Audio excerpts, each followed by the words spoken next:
So every now and again, you run into a person who just makes you step it up and brings out your best. And that is my guest today. Naveed Bhatti and I have known each other for many years. We first met in Orlando when I believe at the time he was working with Landmark, and I participated in a lot of Landmark events. And he reached out to me, I'd say maybe 6-7 years ago, through a post I'd put on LinkedIn, because that's how you stay top of mind. You stay active on social media. And he reached out to me and he said, Terry, I'm out on my own and I need your help to create my own consulting business. And we worked together for quite a few years, getting him organized strategically and messaging wise. And he has just been a rocket ship ever since. And I'm so glad that we recently kind of reconnected, even though we're always kind of connected loosely through the ethers, because he's one of those friends that you could not talk to for a year and then pick up the phone and it's like you talked yesterday. We have that great of a relationship. And when I was putting together the thinking around this season theme of turning fears into clients for solopreneurs as it relates to selling, I was like, I've got to have Naveed on, because he works as a consultant and coach today. He also has specific engagements with certain companies, and he's got a bunch of plates spinning in the air at all times. This guy, I tell you, there's no stopping him. And it's so funny because when we get into a conversation, it gets deep really quick, because we're both there for each other from the standpoint of just creating space for us to have a deeper conversation. This two-parter of my conversation with Naveed is just that. We talk about a lot of aspects of sales, and I'm really trying to do something different in this season by kind of coming at sales head on as well as around the corner. And there are some things about that are personal to us as solopreneurs that impact our sales. And that's our confidence, our setting around self-worth. And we talk about these things as well as the fears, what creates the fears. And oh man, he gives some amazing points and different reframes around all of these aspects. So I just got to get you into it, because it's a great conversation. It is a two-parter. So this is the first part. And each one has a very specific focus, so I want to make sure that you listen to both of them, okay? So I hope you enjoy my conversation with my dear friend, Naveed Bhatti.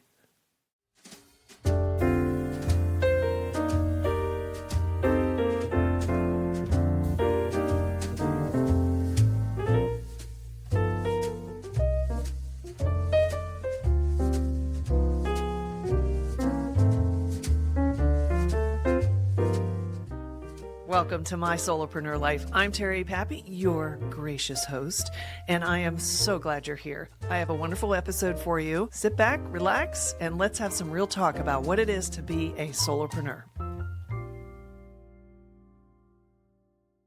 Yeah, it's a Saturday vibe. So, hey, welcome to My Solopreneur Life. Naveed and I were just laughing about how it feels like Saturday, and we're recording this on a Friday. And it's just, I think, Naveed, it's every time I'm around you, I feel like it's the weekend, because we always have such a good time.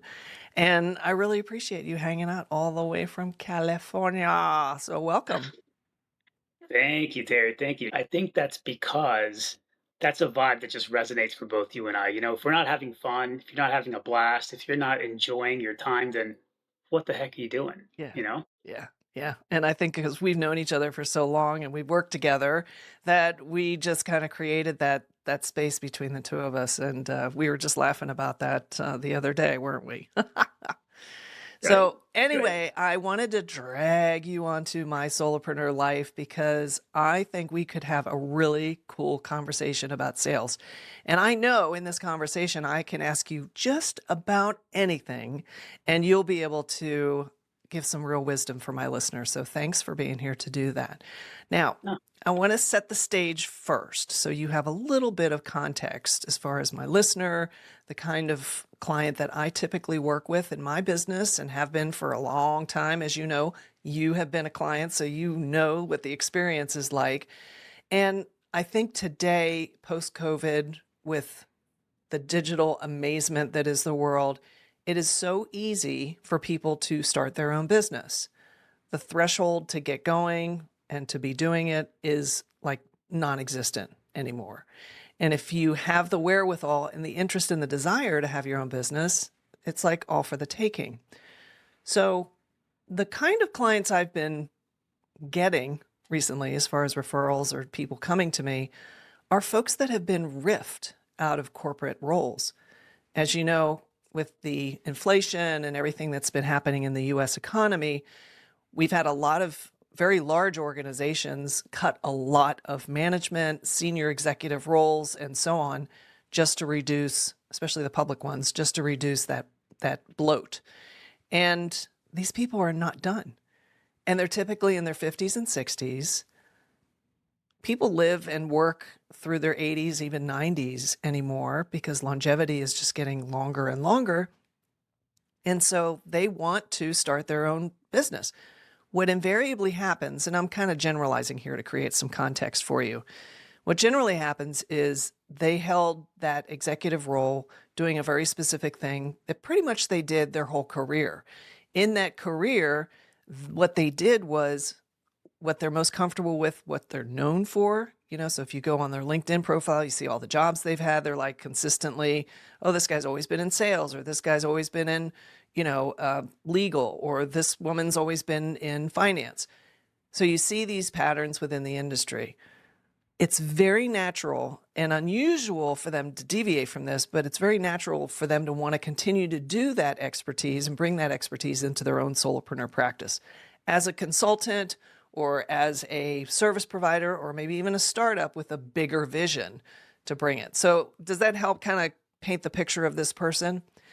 It And does. what I wanted to talk to you about primarily was when this person comes out of that large organization, and we're going to cover different types of solopreneurs, but when they come out of that organization, they are used to having a squad of people to do sales, to bring work to them, and so on.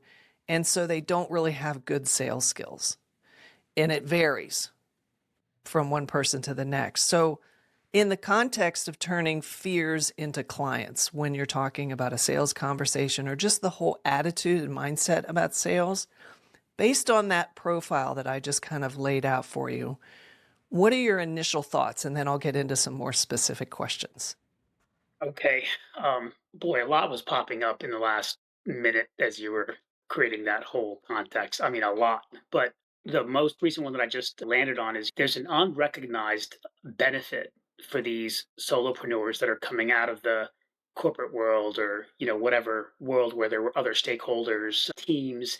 As you said, there were things that they didn't have to be responsible for. One of the hardest aspects of selling, or what makes selling hard for a lot of salespeople, is this concept of borrowed credibility. You are borrowing your company's credibility. For example, when I worked at Time Warner, right? Time Warner, our unique value proposition in the market was that we built out fiber optic networks that we owned into buildings. So we were an asset based, facilities based. We owned our own infrastructure, and that was a benefit to the customer, right? So sales reps are used to selling on features and benefits on borrowed credibility, because you could be day one as a sales rep and you are borrowing the credibility of your company. You see, as a as someone that has worked in corporate that then exits and starts their own venture, I would say don't take for granted that your expertise, you're not having to borrow anyone's credibility anymore. You are credible because of your expertise. And you don't have to prove that to anyone. You don't have to try to overwhelm people with evidence for why you're credible. You just are credible. And so that gives you a huge advantage when even just setting up the call or being able to initiate the conversation, because you're grounded in who you are. I mean, as long as you don't let the fear of making that phone call, which we can talk about a little bit more, but um, as long as you stay and remind yourself uh, that you've earned the right to be in this dialogue, in this conversation that you're about to have with someone about the possibility of engaging in your services. You've earned that right. It's not It's not borrowed anymore. That makes sense? Yeah. Absolutely. And I think what's interesting is they will still try to leverage that borrowed credibility. Like, oh, I worked at CVS and, blah, blah, blah. Or, Ran their yeah, whatever exactly. department. And Yeah. if what's interesting is they'll come out and if they see you work for a competitor, like a nose to nose competitor, they'll want you because they want the best practices of their competitor. So it's almost like they want to hire a spy so they can, like learn some things. Now, of course, you get NDAs and non-competes and all that stuff. But aside from that, that is an attractive, especially in the world of service-based consulting, when you bring in somebody who worked for the competitor and then all of a sudden they become more attractive because they're out on their own, they're outside of a non-compete, and they can pretty much do whatever they want to do. And I think that a lot of these more senior level executives rely on that to make them more appealing. So that's why they're like their LinkedIn profile is so valuable versus they don't really lay out quote unquote resume like I worked here on their website per se if they were having a personal branded website based on their consulting services. So I think that that's an interesting aspect to think of as well. Mhm. Yeah, yeah. You're so right. I remember being recruited out of companies into other companies for the sole like they were targeting our company to get reps out of Time Warner to go into this other company. Ironically enough, that company, Level 3, ended up buying Time Warner like years later.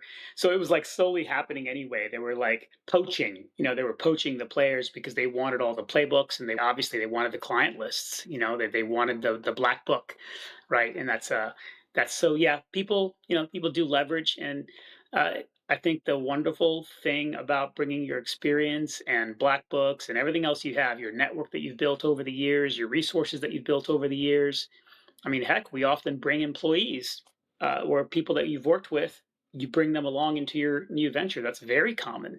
Uh, it happens. And so I think it's a beautiful thing to get to leverage that knowledge and experience into a free, wide open, like the world is your oyster thing. I know that sounds like overly positive, but I really do view it like that because it's like as you're free to create it, you're free to author your own creativity for your business and what you're doing. And so you get to pick the things, the elements, the aspects that are your favorite, the things you're most passionate about, the things that you are an expert at, the things that you're just naturally good at. Good, go do that. So many people are afraid to do that or they don't know how to access it. They end up falling back and relying on what they're expected for, which is how they behaved in their last corporate role or what they're known for in the marketplace as far as the skills and experience they bring to the table, whether they're tied to the Mhm. company they worked with or basically what their degrees in and what they basically executed throughout their career. So I find that that's an interesting thing too. Let's touch on that for a little bit. The beauty of being a solopreneur is, yeah, you can call the shots. And I remember when I was laid off Marriott and I couldn't find a replacement job. It was just a weird time in the economy. And, I'm used to running a web team and doing, the content for marketing websites and stuff for Marriott and all their brands. And I remember thinking, "Oh my God, I've got to eat." It was like a year and a half after Chuck died, my husband, and I was a mess. And so it was like, I joke about this in some of my other episodes. I felt like I had a sandwich board and I was going up and down Colonial Avenue in Orlando, ringing a bell, and it says, "Will build websites for lunch" or whatever. That's what I felt like my energy and my attitude and I was so depleted for many Yes, reasons, personal and professional. And yes. I'd worked at that place for 6 years. And so they were great because Chuck was sick almost the whole time I worked there, and they were fantastic about that. But that's neither here nor there. But it took me, I would say, my first 5 years to get my sea legs in my business. First of all, the first part was like, okay, I got to eat. Let's just find some work. And I basically built websites and did stuff for next to nothing. I was charging hourly rates. I was like, whatever you want. And so it Sure. was more just like a tactical skill that I was a vendor. I had that, there wasn't any of what I do today was present back then, but it was inside. And then the other thing was I had to start working with people to really find out what I was good at and also where I wanted to put my focus. Like I was very much into customer experience. I was very much into having a professional, timeless brand. And there were some other aspects about just how I approached understanding the customer for my client. And most of them didn't really have a clue about what their customers really were dealing with. And that was the beginning of a qualitative research service that I started offering and still offer to today. And I think that it took me a while to get my sea legs, then to realize, yes, I can actually do this for a living. I don't have to find another job. And I started really liking that.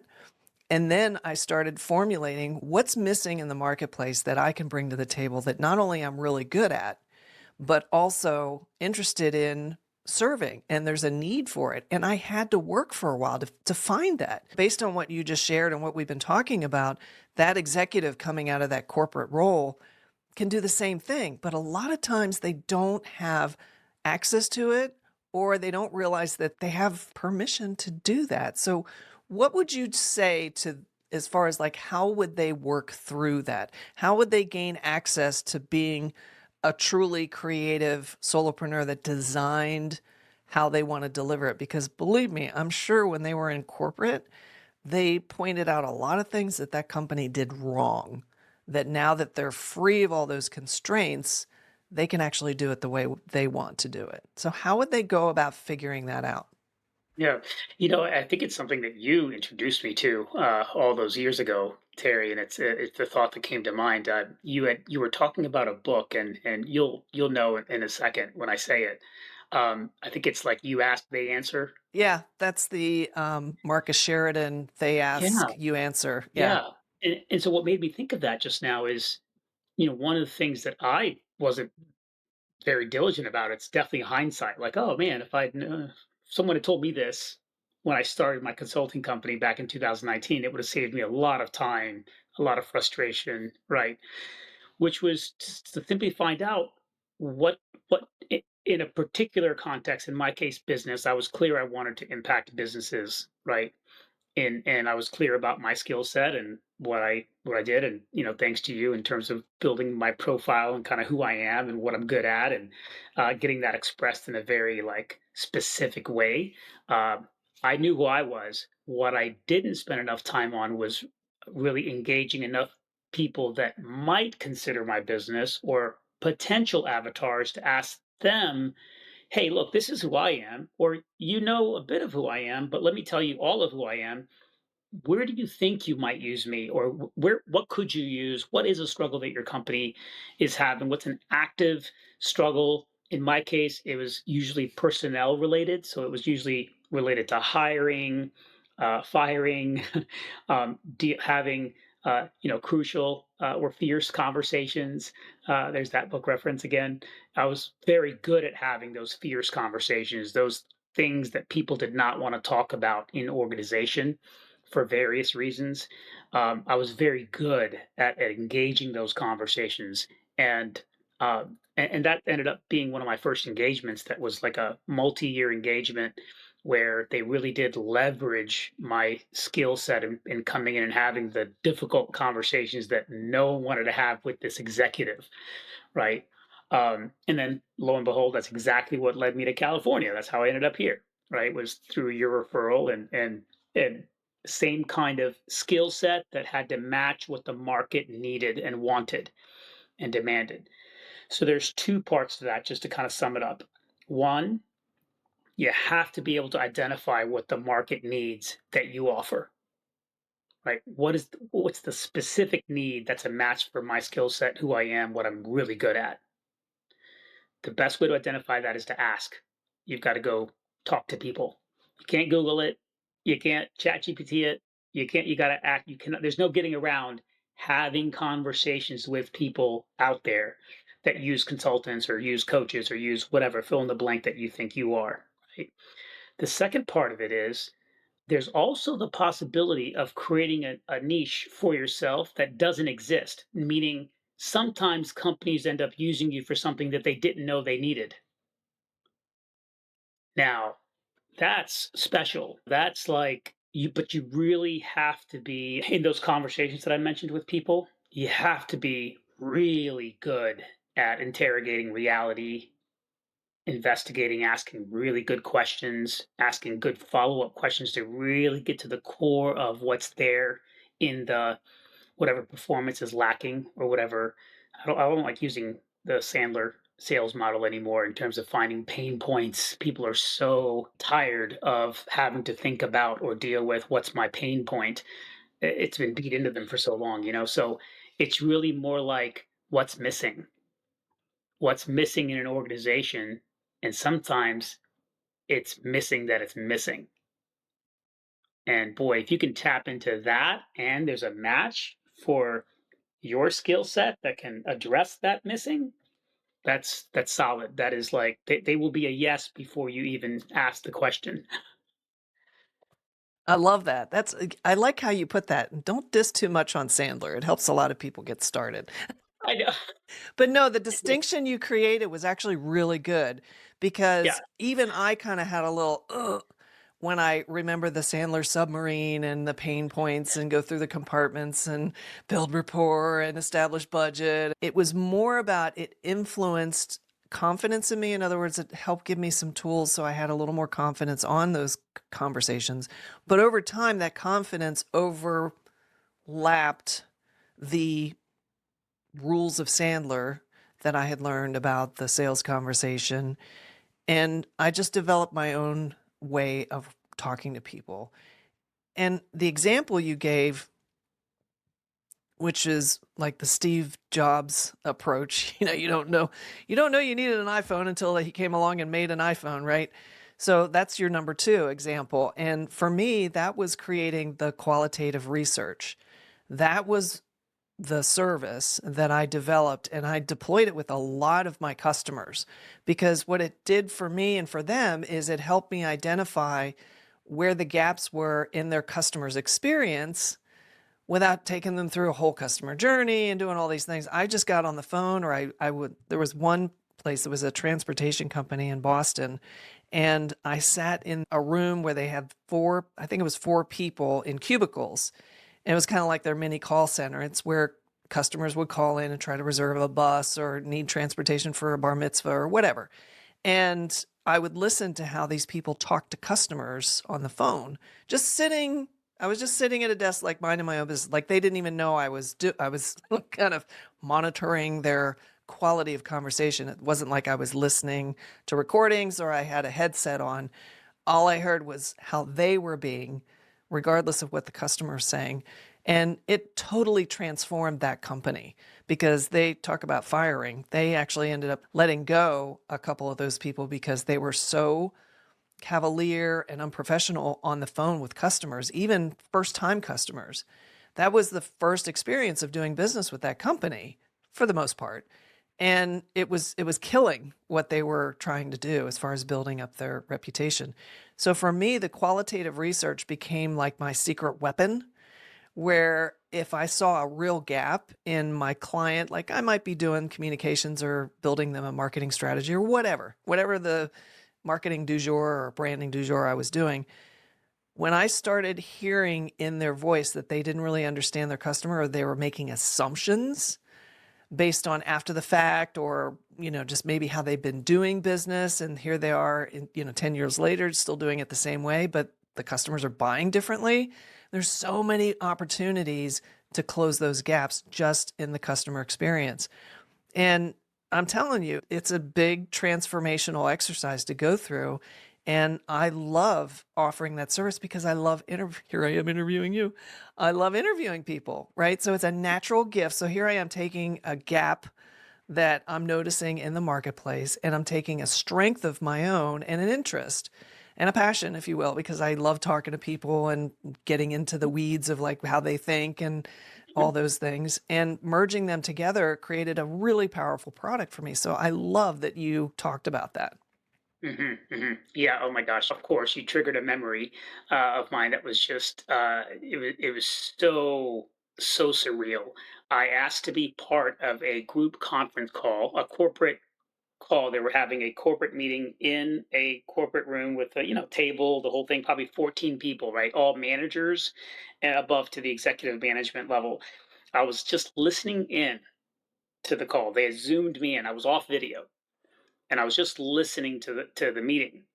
About 10 minutes into the meeting, I called the CEO of the company, Tim, and I was like, "Tim, walk out of the room." I was like, "Tell them you're leaving the meeting. You're done." And he was like, "What?" And I was like, "Yeah, tell them you're leaving the meeting." And he's like, "What? Why?" I was like, "Dude, they're full of crap." I used an expletive, but I was like, "They're full of it. They're hosing you. Tell me one commitment that somebody just made in the last 10 minutes to correcting something or a new promise for anything or anything that would indicate to you there's skin in the game for making something happen that hasn't happened yet. None. There were no commitments being made.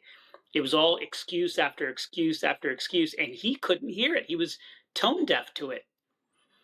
So I had him exit the room, and I was like, "It's not only disrespectful; it has no integrity to even have this meeting. So tell them you're ending the meeting because there's no integrity in the meeting." And he was like, "Okay." And he walked in there and he ended the meeting. He's like, "There's no integrity in this meeting," and walked out. I love And that. that began this whole endeavor for listening. Because yeah, look, it's to your point, it's leveraging a superpower in a gap that is unidentified by the customer, even by the client. That was an unidentifiable. They were unable to articulate or put their finger on what was missing. They didn't know, and they didn't know they didn't know until I could hear what I heard, or in this case, I didn't hear what should have been present. See, and then it was like, okay, no, pull him out. And he was just like, "Holy, I can't believe you just have never done that." I'm like, "Yeah, I know, because you're a caring, kind, amazing human being. You care about these people. I get it, right? But how is that caring about people? That's making it about you." So you're preferring being liked by your managers more than you are the performance of the company and the team. Wow. Not good, right? Yeah. Talk about a blind spot. So I think that's key for your listeners is, whatever passion, skill, expertise you've got, dropping it into the void or the gap of what companies and people can't see that they can't see, exposing that. And you can do that in dialogue. You could even build the whole business based on that one aspect if You there's could. enough of that present in the marketplace, That's right? right. Yeah, that's good. You could. And really, I think, Terry, what you and I are talking about, that is the sales call. That's the sales call. The inquiry, you know, it's what you're very good at, by the way, in terms of inquiry with people, and because that's what you're doing. You're interviewing, interview, inquiry. That's what you're having. You're having an inquiry because you don't know if they're a match for you. So that's the other, I think, the mistake or pitfall that people make is trying to force a match. Yeah. Yeah. Totally. Totally. Well, listen, this is a good place to pause for the first part of our conversation.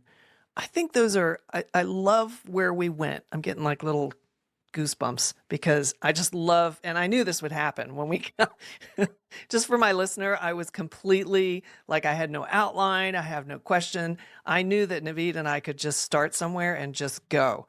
So thanks for riding along with us on that. But Naveed, let's pause right here and put a button in it.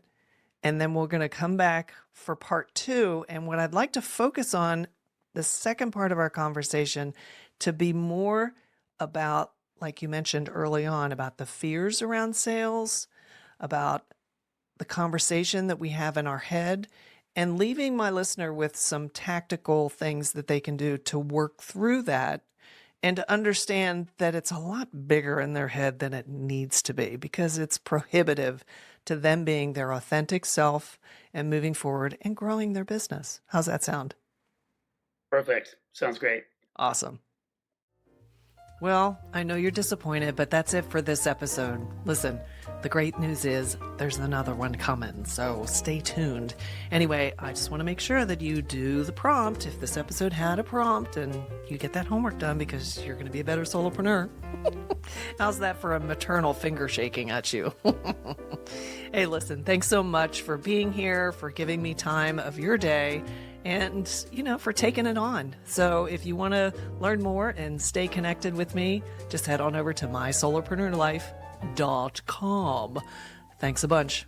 See you soon. That was pretty good. I think I'll keep that one.